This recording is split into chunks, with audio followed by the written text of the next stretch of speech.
Dev Sahni here for Queensberry Promotions. I'm joined by Showtime, Sonny Edwards. How you doing? Yeah, all good. All good. A bit cold in here, but apart from that, yeah, I'm fine. You'll be in the ring very shortly, and I'm sure you'll soon warm up. Sonny, you're becoming one of the shining lights of Frank Warren's stable. How does that make you feel?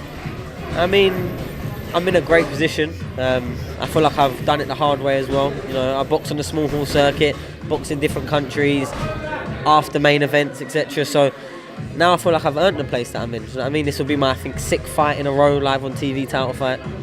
And I'm just in a great place. The BT Sport have really got behind me. They promote me well as obviously all of Frank Warren. So I just got to keep delivering in the ring. That's, you know what I mean? I'm in a position now where there's a lot of great fighters out there that don't get the rub of the green and never get to reach the level that perhaps their ability should be at. And right now I'm in a great position, and I'm thankful for, you know, the platforms I've been put on, the shows I've been getting put on, like the TV slots, etc. So yeah, like I said, I can't complain. Do you think it helps that you're quite an outgoing kind of vocal guy? You'll sit there on Twitter, you'll be calling people out left, right and centre, you'll be sort of forcing things through. Do you think that helps? I don't know. I feel like I'm a sort of personality that people either like or don't like.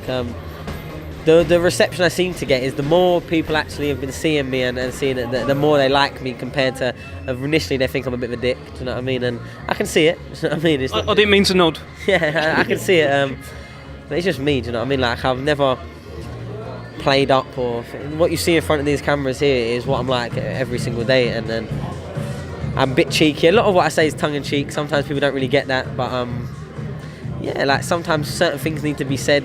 Certain buttons need to be pushed, you know, for certain fights to happen. And the reason why I stopped calling those people out is because, you know, when I was doing that, it's because I weren't fighting on TV. I was on undercards, I was on small hall shows, etc. And then I eventually got, you know, my breakout fight in Ryan Farag, and the ball's been rolling since then.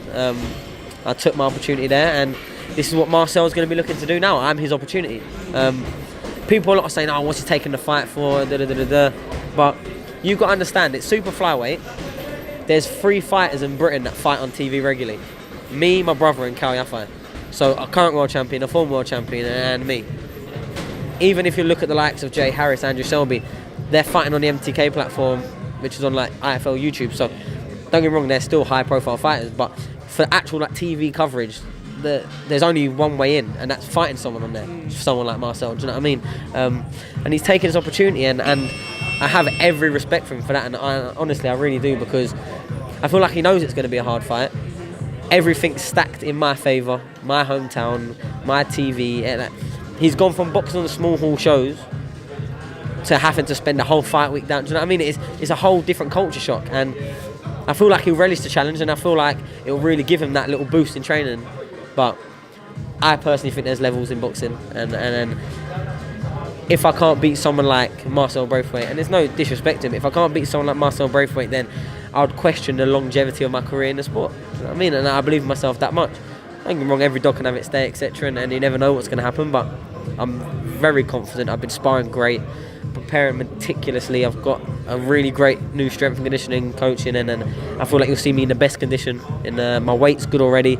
You know, normally I cut corners a bit too much. I've never kept that as no secret, but like to be 4 weeks out and be the weight I am now, is showing that how serious I'm taking it, my water intake, etc. So that's great. I'm not taking him lightly, you know, just because the odds come out and like I'm 25-1 favourite, and I'm not taking him lightly. I used to box in England with him, so I know what he's about.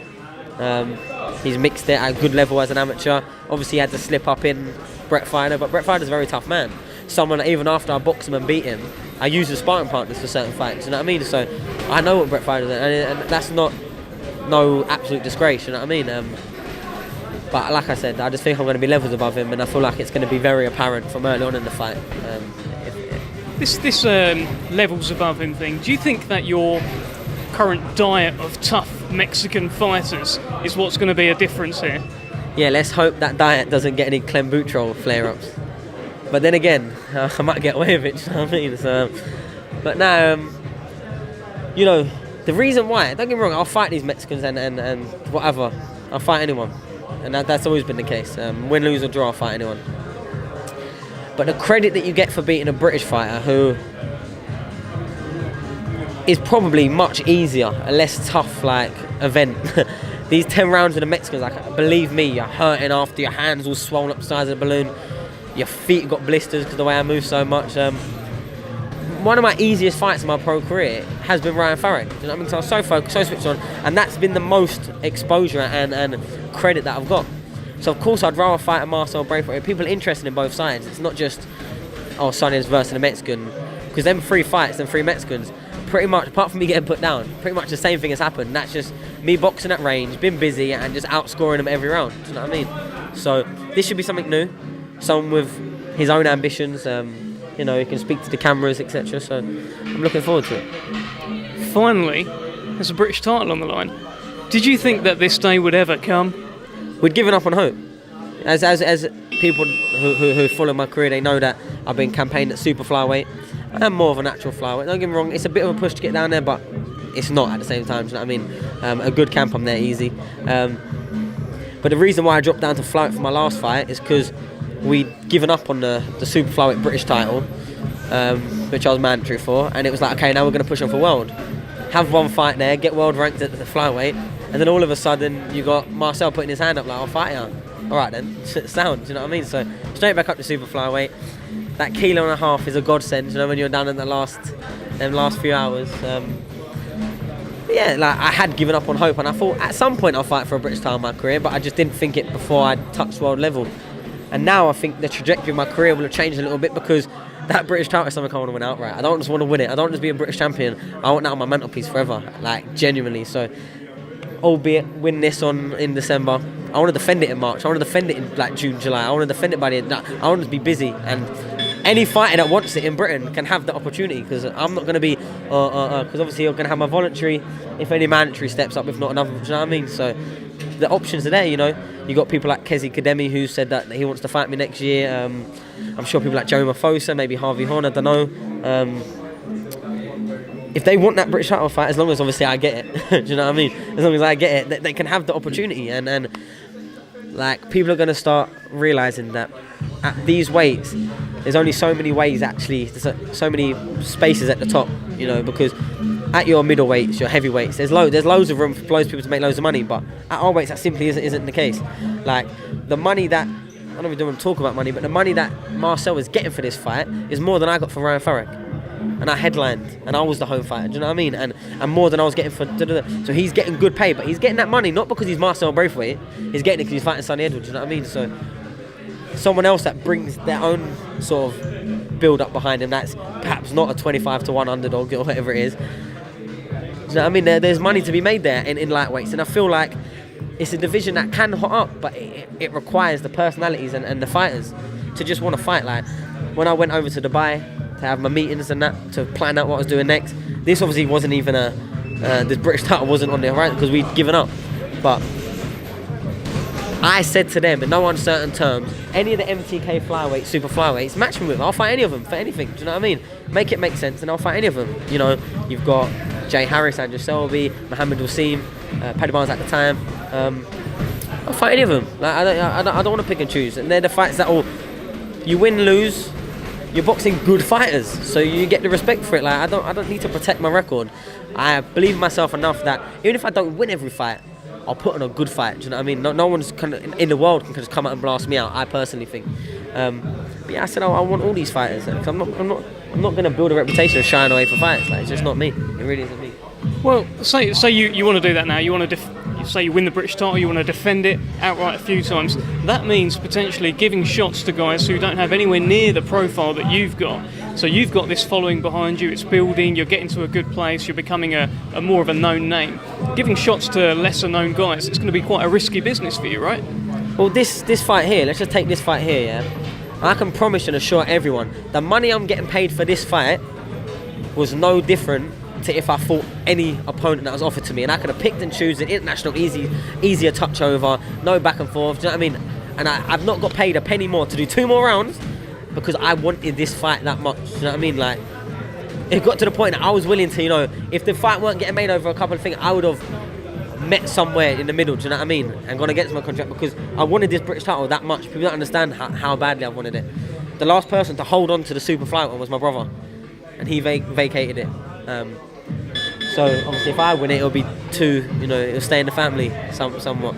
But yeah, I've wanted this British title forever, man. Like one of the first titles I ever seen when I was like 9, 10 years old. Didn't know what it meant. Was a British title at one amateur show. Do you know where they used to bring it and put it on the side? Like, so it's something that I've always wanted, and now I've got the opportunity to actually fight for it, and I'm going to grab it with both hands. But don't get me wrong, just because everything's stacked in my favour, I should be the heavy favourite. What I've done in the pro ring surpasses him. You know, he's never beaten no with a winning record. He's got a loss against a journeyman that I've beat. I'm not taking him lightly. I'm not taking him lightly because I know that when you're the underdog and there's a fire burning inside you, it can make you elevate to new levels. You know what I mean? So he's got his own ambitions, and I respect him for taking the opportunity that a lot of people would have and have. Do you know what I mean? Like, seen that Tommy Frank put out that he's a bit jealous that I'm fighting for it. They turned down the fight. And if Tommy Frank wants it, I would love to fight him. If I win this title, that could be my March fight. Do you know what I mean? I don't know what his ambitions or whatnot is, but I would love to fight him in Sheffield because Sheffield's basically like my hometown now. I'd probably do as many tickets, probably more in Sheffield than I do in London. Do you know what I mean? So something I'd love to do. Albeit 21st December goes the way it's supposed to. How the script is written. You know what I mean? Otherwise we've got a rematch next year. Well, there you go. Well, fingers crossed that all goes to plan. One of the stories that emerged when this fight was made, you said that you used to be friends, and then he unfollowed you on Instagram because you didn't like enough of his pictures. Tell us more about that. Well, he did come out and say that was a lie, but do you know what? On my son's life, that is my truth. That is genuine ability. I messaged him thinking it was like a mistake. And he was like, don't take it personally. Like, you didn't like enough of my pic. And I was like, then cool, innit? Unfollowed.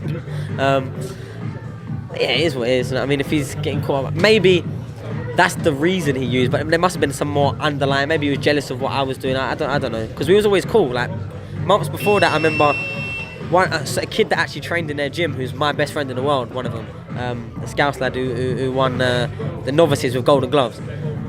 He boxed a thing in a novice semi-finals, and me and Marcel were there a couple of years ago, like just chatting and what he had planned and whatnot.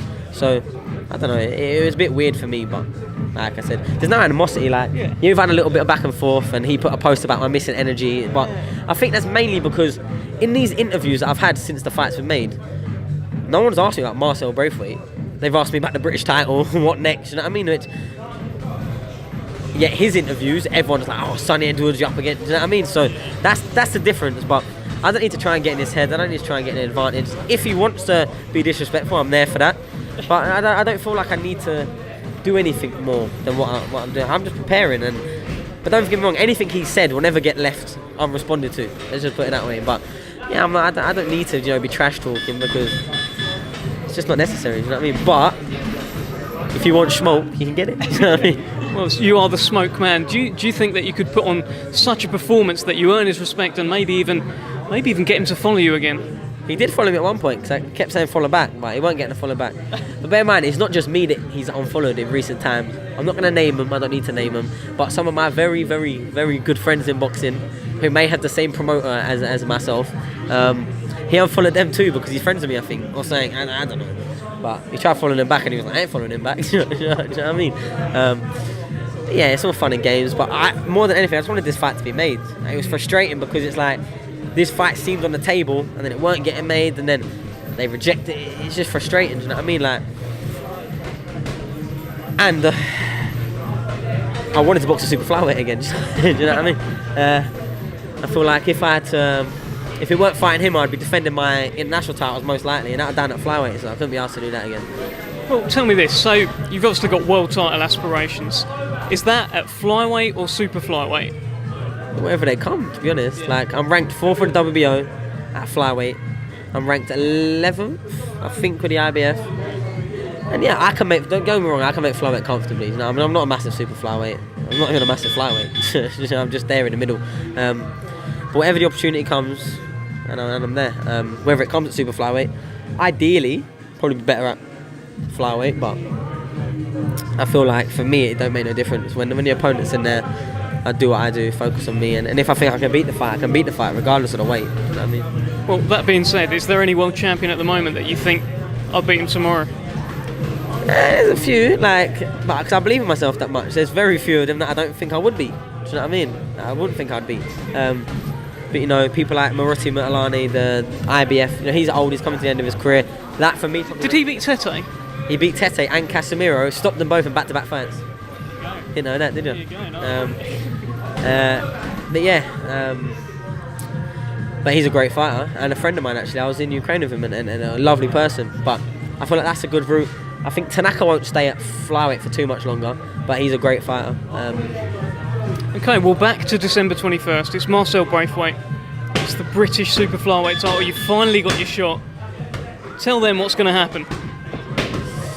We have to wait and find out on the night. But it's going to be a good show, trust me. Because everything that I've been doing in sparring and in training, I'm going to pull it all out there to display, express my skills and just enjoy it like I always do. Good luck, Sonny. Cheers, mate.